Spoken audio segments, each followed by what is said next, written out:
A new report has confirmed that Pakistan's population is rapidly growing.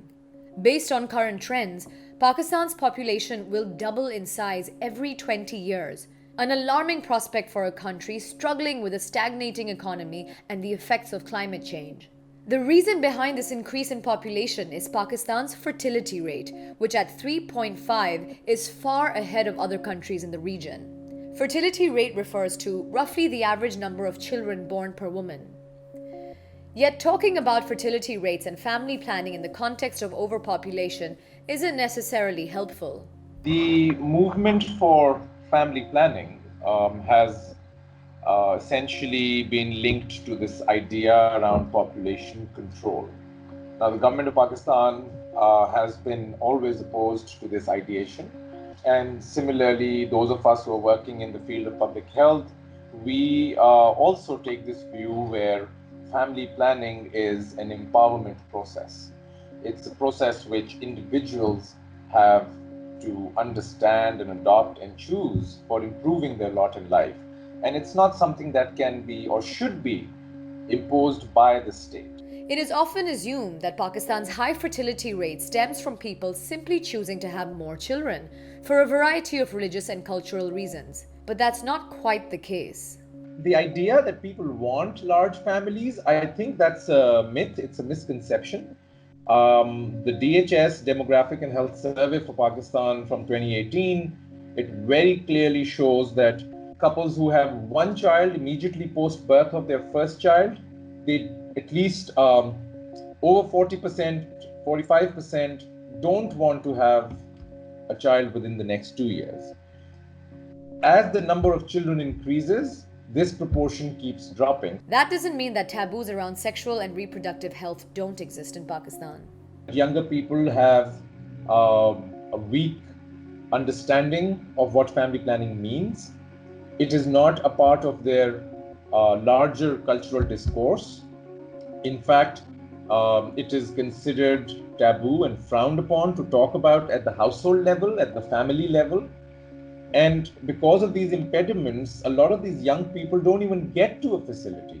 When they get there, our providers are often very biased. So doctors and other women's service providers, they will often, because they are representatives of this culture, they will often deny the service. That right now you are too young to delay births. Right now you should be having children, so don't use these methods.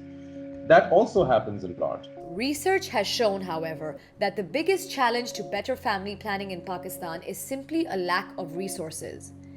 Pakistan currently spends less than 1% of its GDP on healthcare, lower than most countries in South Asia, resulting in less accessible and poorer quality healthcare for its people. As a result, Pakistan has nearly double the rates of infant mortality and under 5 mortality than its surrounding countries, both key aspects of family planning services. Despite these obstacles, Pakistan has still made some progress. The government of Sindh recently declared family planning and reproductive health as essential services. Other provinces too have increased their investment in improving quality of care, mobilizing lady health workers and training community-based midwives.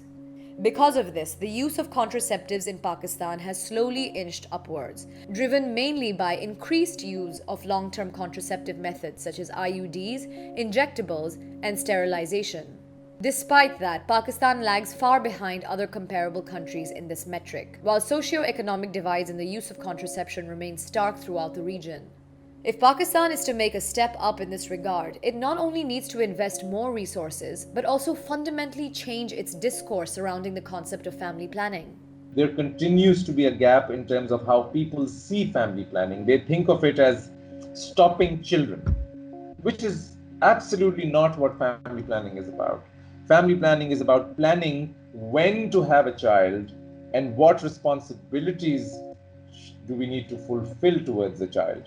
So people who are families who come from privileged backgrounds, who have ability to pay for services, and where women have access to education, up to 10 years of education, family planning becomes near universal in these households, which indicates that when women have access to finances and education, family planning gets taken up. So again, I think this discourse needs to change, that family planning is a health issue. It's a social development issue.